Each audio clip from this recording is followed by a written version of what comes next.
Shalom Bapak Ibu Saudara-saudara. Pada pagi hari ini kita masuk ke bagian ketiga dari tema yang jadi berkat bagi kita, yaitu mengubah dunia. Jadi kalau kita masih ingat, yang pertama adalah mengubah dunia itu menjadi pasangan yang serasi, atau kita sering mendengar dengan sebutan mempelai Kristus, perpanjangan tangan Kristus untuk mengubah dunia. Dan yang kedua, kita untuk mempermudah ingatan kita menyebut air pot surga, itu mempermudah. Jadi air, pohon, terang menjadi sulung dan juga menjadi garam. Dan bagian ketiga pada pagi hari ini kita akan diberkati dengan satu firman Tuhan yang mengatakan bahwa yang mengubah dunia, yang mengalahkan dunia adalah iman kita. Tetapi ada beberapa hal kalau kita baca, kalau kita teliti firman Tuhan yang berbicara mengenai itu, ada beberapa hal, saudara. Mari kita lihat dulu firman Tuhan. 1 Yohanes 5 ayat yang keempat sampai dengan ayat yang ke-8. 1 Yohanes pasal 5 ayat 4 sampai dengan ayat yang ke-8. Seperti ini firman Tuhan. Sebab yang lahir dari Allah mengalahkan dunia, dan inilah kemenangan yang mengalahkan dunia, iman kita. Siapa yang mengalahkan dunia selain daripada dia yang percaya bahwa Yesus adalah anak Allah? Inilah dia yang telah datang dengan air dan darah, yaitu Yesus Kristus. Bukan saja dengan air, tetapi dengan air dan dengan darah. Dan rohlah yang memberi kesaksian, karena roh adalah kebenaran. Sebab ada 3 yang memberi kesaksian di dalam surga, Bapa, Firman, dan Roh Kudus, dan ketiganya adalah satu. Dan ada 3 yang memberi kesaksian di bumi, roh dan air dan darah, dan ketiganya adalah satu. Ini sering diperbincangkan, ini yang dalam kurung ayat yang ke-7 dan ayat yang ke-8 ini. Suatu hari nanti kita akan bicarakan, karena itu rame dibicarakan, ya, kan dalam kurung itu adalah kutipan. Nah, sekarang mari kita lihat ayat ini. Siapa katanya yang mengalahkan dunia? Siapa yang mengubah dunia? Dan firman Tuhan katakan itu adalah iman kita. Lalu kalau Anda perhatikan bacaan ini mulai dari atas sampai ke bawah, ada satu tema dari bacaan itu, yaitu bahwa iman yang mengalahkan dunia artinya iman di dalam Tuhan Yesus Kristus. Itu mengalahkan dunia. Tetapi kita akan melihat sisi yang lain, yaitu kesatuan dari roh, darah, dan air. Untuk mengingatkan kita, maka judul firman Tuhan pada pagi hari ini adalah kesatuan roda air. Roh, darah, dan air. Nah, ketiganya adalah satu, kata Tuhan. Firman Tuhan katakan ketiganya adalah satu di bagian bacaan kita tadi. Roh, darah, air, ketiganya adalah satu.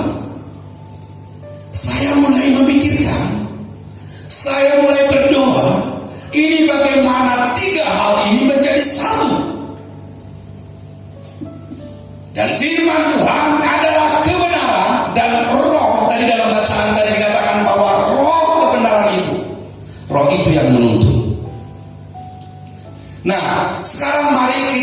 melihat satu persatu dulu ya.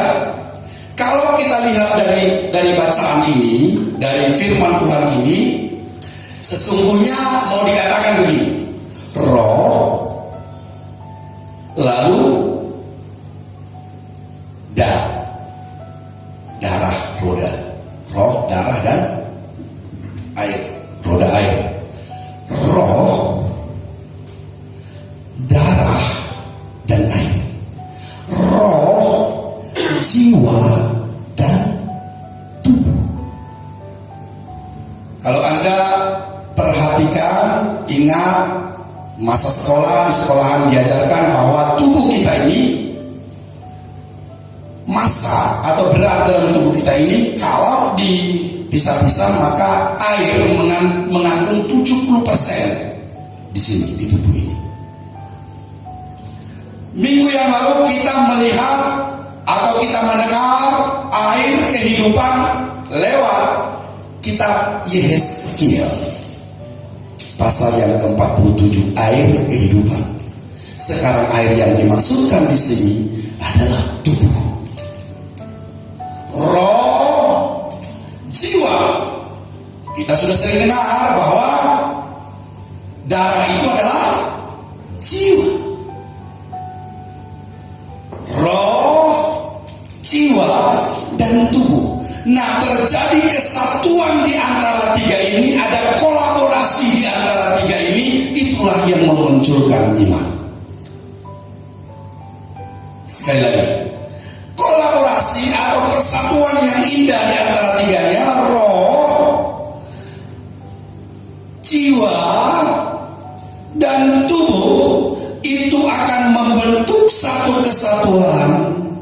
Dan itulah yang melahirkan iman yang mengalahkan dunia atau mengubah dunia.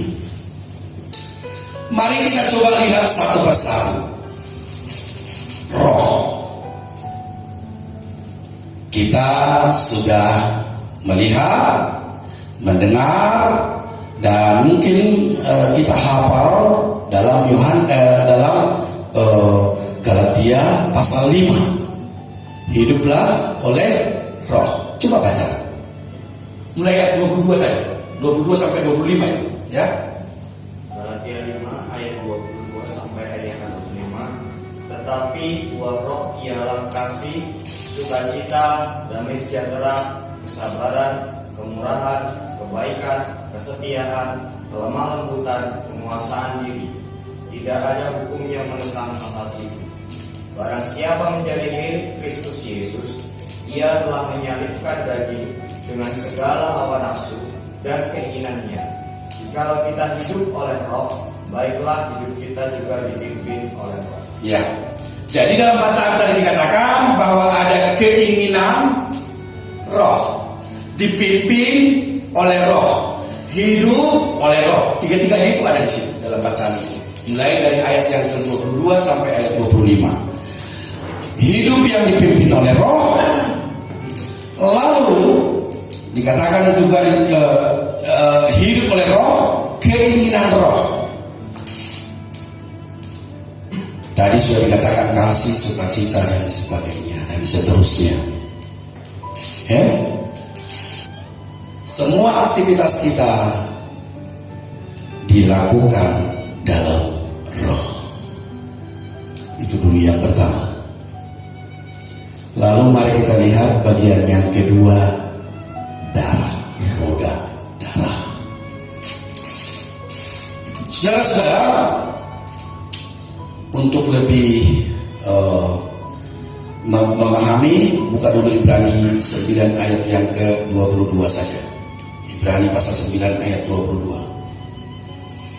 Dikatakan di sana, dan hampir segala sesuatu disucikan menurut hukum Taurat dengan darah, dan tanpa darah dan tanpa penumpahan darah tidak ada pengampunan. Tanpa penumpahan darah tidak ada pengampunan. Darah itu apa? Imamat 17 ayat 11 mengatakan, karena nyawa makhluk ada di dalam darahnya. Dan aku telah memberikan darah itu kepadamu di atas mezbah untuk mengadakan pendamaian bagi nyawamu. Karena darah mengadakan pendamaian dengan perantaraan nyawa. Jadi darah itu adalah nyawa. Dengan menumpahkan darah, maka disitulah nyawa ditebus. Tidak ada pengampunan tanpa penumpahan darah. Nah, semua apa kejadian-kejadian tentang darah, mulai darah tertumpahnya darah Habel, sama terus menerus, bahkan setiap hari ada penumpahan darah dalam ibadah orang-orang Israel pada waktu itu sedang menuju kepada satu darah yang sesungguhnya. Itulah darah Tuhan Yesus. Bagaimana mungkin nyawa kita ditebus oleh nyawa binatang? Tidak. Tetapi Tuhan mau memberitahukan itu semuanya adalah shadow, bayangan akan kedatangan Dia, anak domba yang tidak bercacat dan tidak bercela. Itulah Yesus Kristus. Jadi ada roh tadi, lalu ada darah, dan kamu bisa bayangkan bagaimana roh bisa dibaharui tanpa penumpahan darah. Bagaimana roh bisa diperbaharui, bisa terus dibangkitkan tanpa penumpahan darah? Tidak akan terjadi. Lalu apa yang menjadi bagian kita? Apa yang menjadi bagian kita? Beberapa waktu yang lalu kita sebut bahwa kita sudah mempelajari bahwa dalam bahasa Ibrani ada satu yang berbicarakan tentang perak darah. Siapa yang ingat itu? Apa itu perak darah? Apa? Iya, itu apa itu? Apa? Bicara masalah apa? Duit. Itu hakal lama itu ya, kalau tanah darah itu masalah Judas itu. Nah, ini adalah duit, uang. Dalam bahasa Ibraninya itu adalah perak darah, silver blood. Ya, dalam bahasa apa itu adalah perak darah. Kenapa disebut uang itu adalah perak darah? Karena orang mulai bekerja dari pagi sampai malam. Orang mulai melakukan dengan sekuat tenaganya, bahkan sampai meneteskan keringat, meneteskan darahnya untuk mendapatkan ini, uang ini. Itu sebabnya orang Ibrani menyebut uang itu dengan perak darah. Didapatkan dari usaha yang dilakukan oleh nyawa, oleh kekuatan. Itu sebabnya ketika Tuhan Yesus mengatakan barang siapa mencintai uang, ini bahaya ini. Karena seolah-olah uang itu bernyawa. Seolah-olah uang itu bernyawa. Kejarlah daku, maka kau kutangkap. Dan di situ kalau Anda perhatikan itu seperti jinak-jinak merpati. Tuh, dikejar. Siapa yang suka ngejar-ngejar merpati di sini? Kasih air, kasih apa? Mencok. Itu saya sudah lihat, sudah mau mendekat. Ketika mau ditangkap lari. Itulah silver blood, itulah perak darah. Kalau tidak sungguh-sungguh dapat dipergunakan sedemikian rupa sebaik mungkin, maka itu adalah bagian dari kehidupan manusia yang bisa menghancurkan dan mematikan. Jangan mencintai uang, kata Tuhan.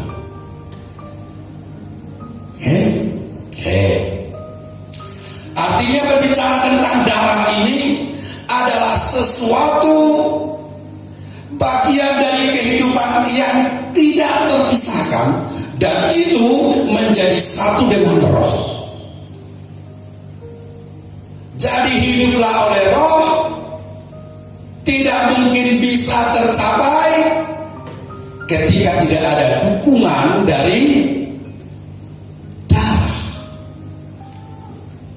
Sampai di situ sudah mengerti. Bagian yang ketiga adalah apa? Roda air. Bagian yang ketiga adalah air. Saya melihat begini, saya masih ingat betul itu waktu SD itu diceritakan dipelajari tentang sifat-sifat air. Saya masih ingat betul ada 9 sifat air, dan yang kita bicarakan sekarang hanya 4 saja. Karena 5 diantaranya kita sudah membicarakan tentang air hidup. Kita tidak berbicara tentang air hidup, tetapi kita berbicara tentang perpaduan, kolaborasi, atau kesatuan dari roh, darah, dan air. Mari sama-sama kita lihat dulu. Buka di dalam firman Tuhan dulu. Di dalam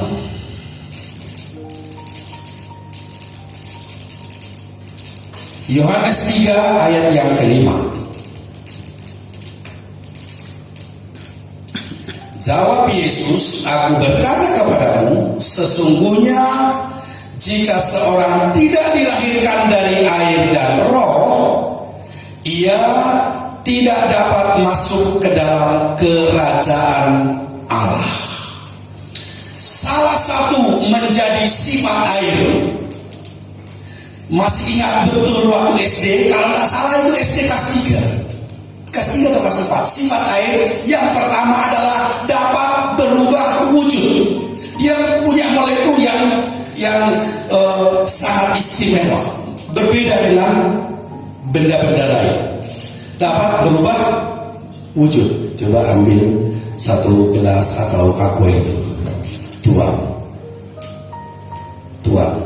nanti dia menetes. Di aqua itu dia masih mengumpul jadi satu. Nanti ketika dicurahkan dia berubah wujud, betul? Nanti masuk ke perutmu berubah wujud lagi. Sebagian dikirim ke sana, sebagian dikirim ke sana, sebagian dikirim ke sana, dan sebagian lagi ke kamar. Oh, pikiran di kamar mandi, ya. Itulah air berubah wujud. Kamu letakkannya di mana, dia akan membentuk seperti apa yang menjadi tempat dia ada.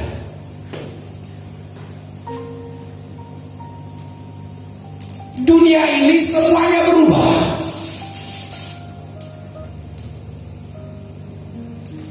Adakah manusia yang tidak berubah? Semuanya berubah.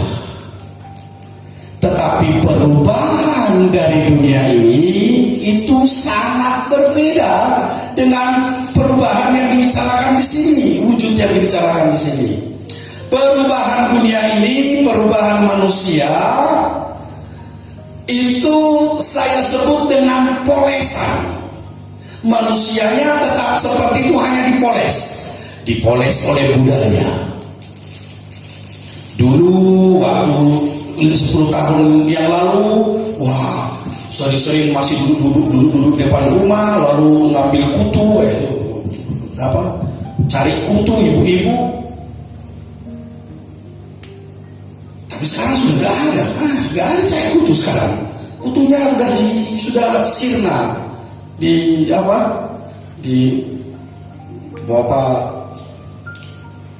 dihalau oleh Zing sama apa? Love boy. Gear. Apa gear? Clear, ya betul, clear. Ya, clear yang paling apa? Saya ya namanya orang tua sudah clear. Zing, clear. Apalagi itu? Dihalau. Jadi tidak ada lagi yang duduk di situ sambil ngerumpi sambil ngambil kutu. Nggak ada lagi. Berubah. Dulu waktu saya anak-anak masih tampak banyak yang horor. Setiap kali kita pergi ke tempat yang ramai, maka kita akan melihat orang berjalan dan pantatnya bolong. Karena baju sangat mahal. Ditambal-tambal dulu, ada di sini dibuat ditambal di Carumi. Di Carumi. Tapi ada yang tidak dijarum, wah kelihatan itu. Biasa, bahkan bapak-bapak banyak waktu saya kecil seperti itu. Budaya berubah, sekarang baju di apa ya? Aduh, kena tinta sedikit, lalu buatkan kain lap saja. Baju yang bagus, yang baru, yang mahal, kena tinta sedikit, sekarang dibuat jadi kain lap karena ada tinta di situ, noda sedikit. Berubah oleh budaya, berubah oleh teknologi. Di sini saya lihat itu tidak ada lagi wajah-wajah yang suka lihat televisi di sini. Sinetron sudah tak laku. Ada yang di sini YouTuber semua ini, YouTuber semua ini.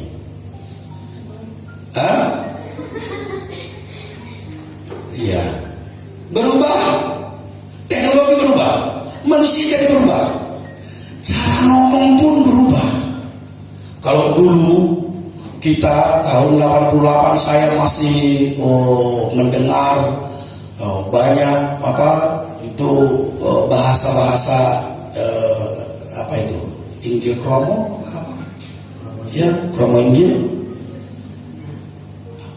Ada lagi bahasa-bahasa pokoknya bahasa-bahasa halus. Saya masih sekarang jarang sekali kedengaran seperti itu sama orang tua.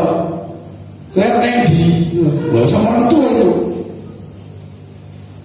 Ya, dulu masalah besar itu kalau sempat seperti itu dibilang sama orang tua. Berubah udah. Itu adalah polesan, dipoles. Tetapi perubahan yang dikatakan di sini adalah perubahan wujud yang betul-betul berubah menjadi yang lain, disebut dengan lahir baru. Lahir dari air dan roh menjadi manusia yang berbeda. Air berbicara tentang perubahan yang mendasar. Ketika seseorang menerima Tuhan Yesus sebagai Tuhan dan Juru Selamatnya pribadi, bukan lagi hanya dia mengenal Tuhan Yesus karena dia dilahirkan jadi orang Kristen. Dia datang ke gereja karena memang orang tuanya ke gereja. Tetapi sudah ada pengalaman pribadi dengan Tuhan, berjumpa pribadi dengan Tuhan. Dan sekarang apa yang dialami yang sering kita sebut dengan to know by mengetahui melalui pengalaman pribadi. Lahir baru. Oke. Sifat yang kedua dari air adalah ini yang paling dulu saya hafal itu. Guru sering tanya itu. Sifat air salah satunya adalah dapat berubah wujud. Yang kedua adalah mencari tempat yang serendah-rendahnya. Dia selalu cenderung air itu mengalir ke tempat yang serendah-rendahnya. Dan dia itu begitu lihai, ya, air itu begitu lihai. Dia akan mencari tempat yang serendah-rendahnya.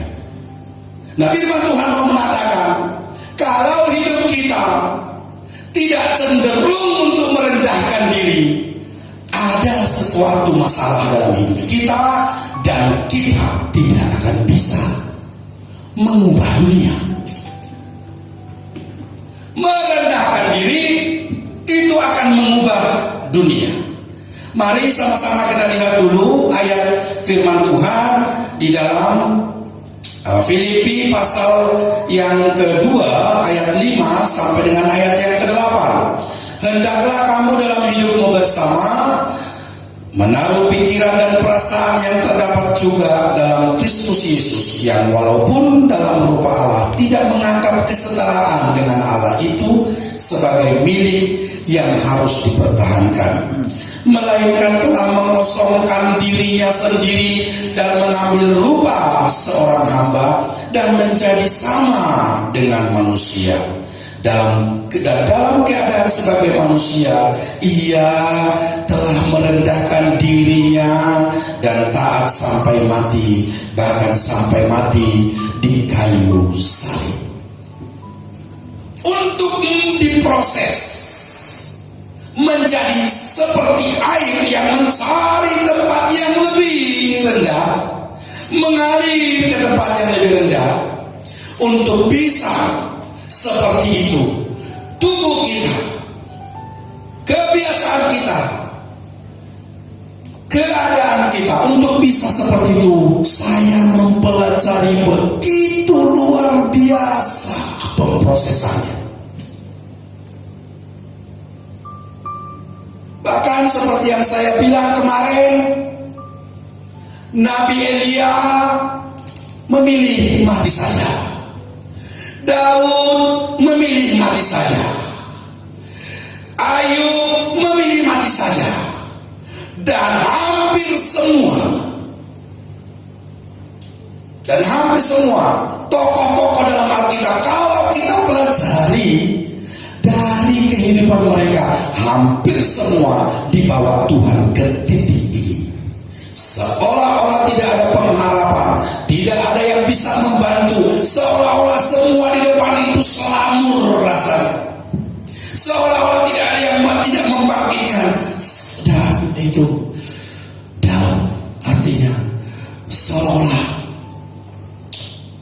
tidak bisa menolong. Ada kekeringan.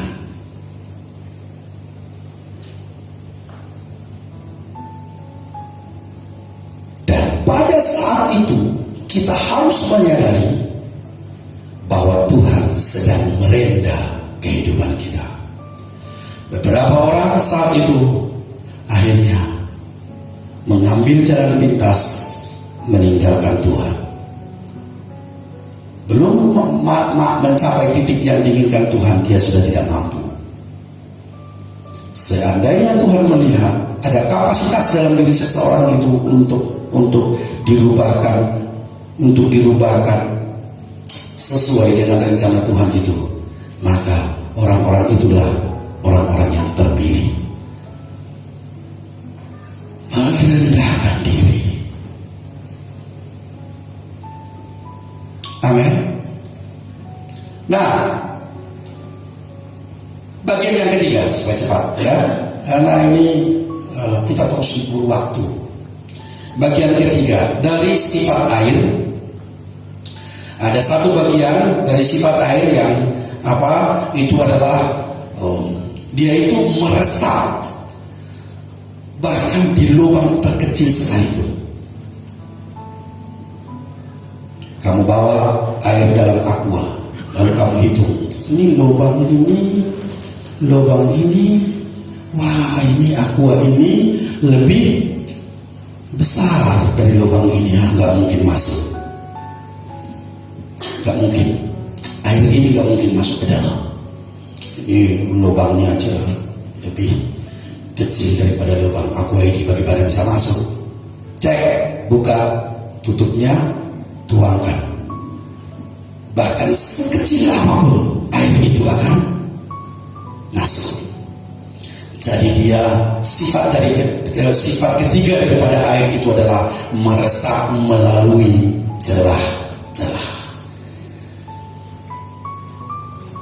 Saya melihat hanya orang-orang yang mau merendahkan diri yang mampu melakukan ini. Anak-anak Tuhan dipersiapkan untuk melakukan hal-hal yang dunia berpikir tidak mungkin dapat dilakukan. Luar biasa.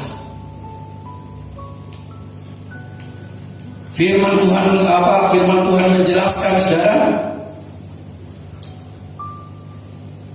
Di sini nggak ada ya.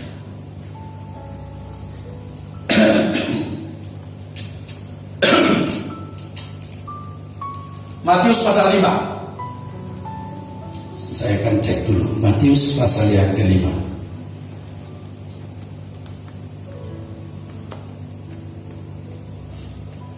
Ya, betul. Matius pasal 5 ayat 39.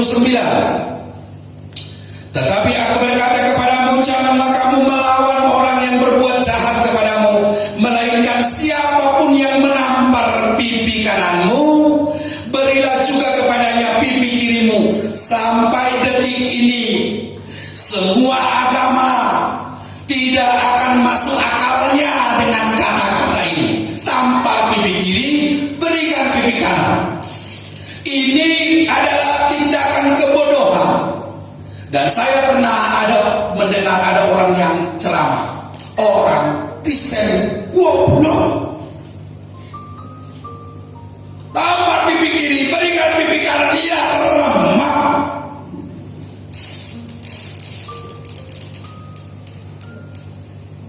Gak masuk akalnya. Lalu dikatakan dalam ayat yang ke-40, dan kepada orang yang hendak mengadukan engkau karena mengingini bajumu, serahkanlah juga jubahmu. Mengadukan engkau. Banyak sengketa yang terjadi. Sengketa tanah, sengketa ini, sengketa itu. Lalu Tuhan katakan, orang itu menginginkan bajumu, serahkan juga jubahmu. Dunia akan mengatakan apa? Goblok, nggak bisa mempertahankan diri. Itu kan kepunyaannya dia, diambil orang lain. Kok dia menang kayak ayam yang bodoh? Ayam itu loh yang besar badan itu loh, yang seperti saya ini. Bukan kalkun toh. Ayam bodoh itu apa? Ayam potong itu. Kayak ayamnya Grace itu loh, susah dipotong loh. Yang putih itu boiler entah apa itu. Wangun cepat besar, adanya cuma dipotong. Ini Grace, mau kemana Grace? Pak De, ini loh, boleh ayam lu. Ayamnya nggak bisa kembali kalau sudah pergi lewat gerbang, nggak bisa kembali. Oh, ayam goblok kok. Iya toh, maunya hanya kandang-kandang. Nah, orang berpikir seperti itu. Orang yang tidak bisa mempertahankan milik kepunyaannya, itu kan orang bodoh. Kata dunia, sampai titik darah penghabisan, apa yang menjadi hakku tetaplah hakku. Saya tidak mau diinjak-injak. Saya bukan orang bodoh. Ya bagus. Dan walaupun saya menjelaskan sejelas-jelasnya sampai bibir doer, tetap juga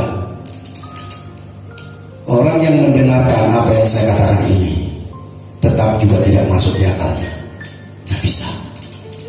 Karena hanya roh yang bisa menangkap itu.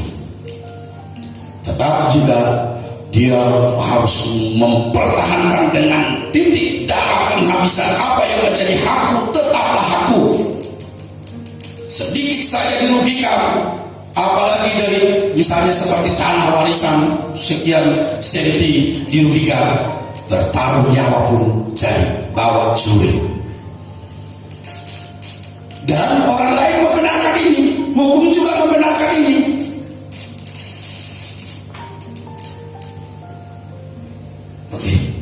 Walaupun saya jelaskan jelasnya sulit itu untuk bisa ditangkap, karena hanya roh yang dapat menangkapnya.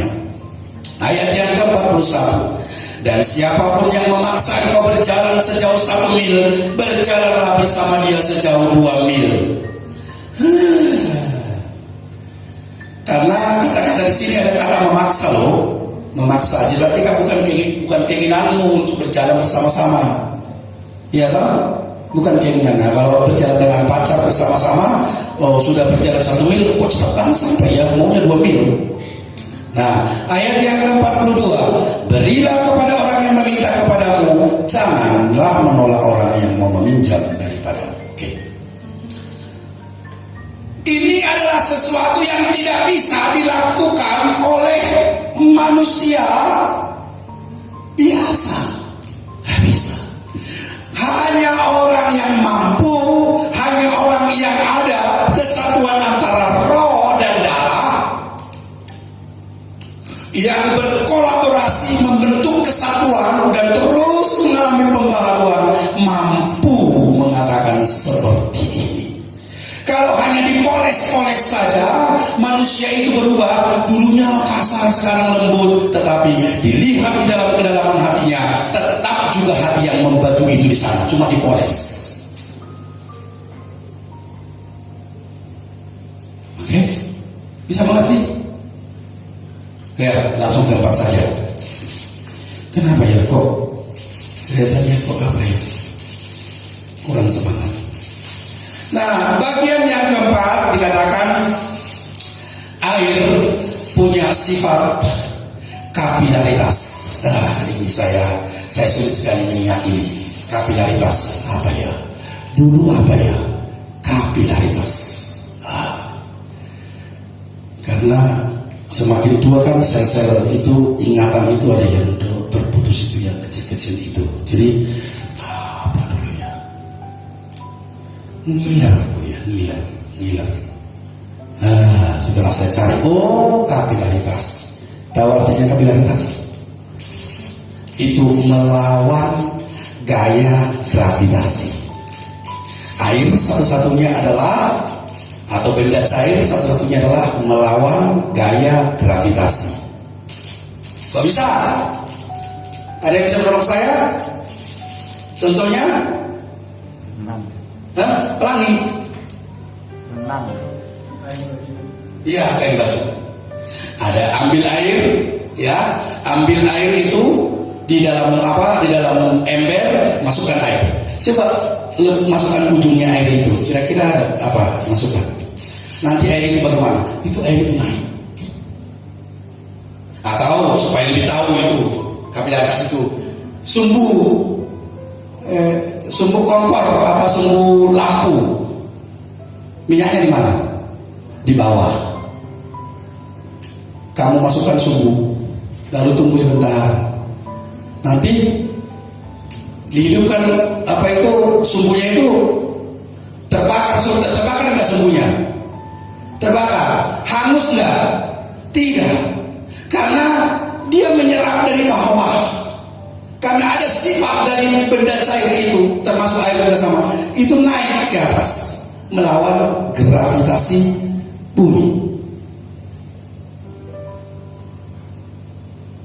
Tidak ada seekor burung pun yang berani datang kalau datang angin ribut. Nggak bisa. Semua burung minggir. Tetapi ada satu burung namanya burung Raja Wali.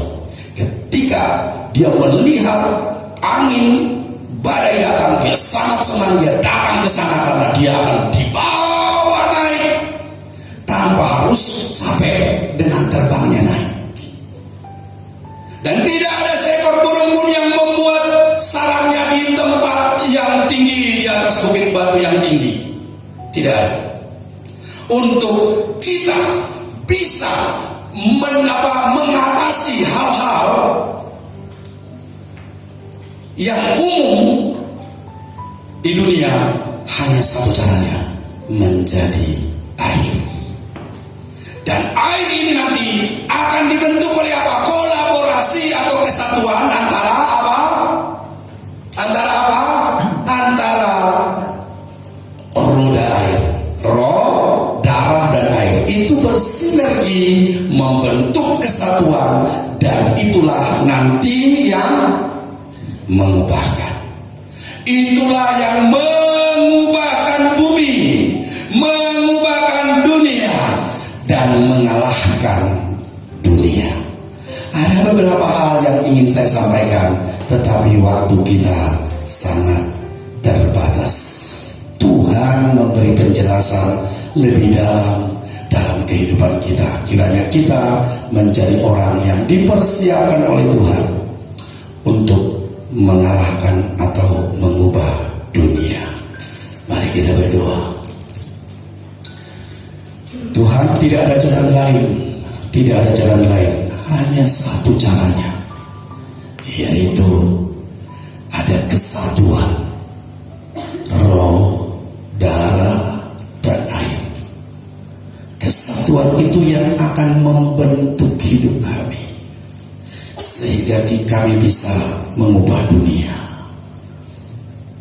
Terima kasih Tuhan untuk bagian yang ketiga ini. Terpujilah nama-Mu. Hormat kemuliaan bagi Tuhan kami Yesus Kristus. Hormat kemuliaan bagi-Mu Tuhan. Terima kasih. Terima kasih Tuhan. Terima kasih. Dalam nama Tuhan Yesus Kristus kami berdoa dan bersyukur dan menerima dengan iman. Firman itu menghidupkan kami. Haleluya.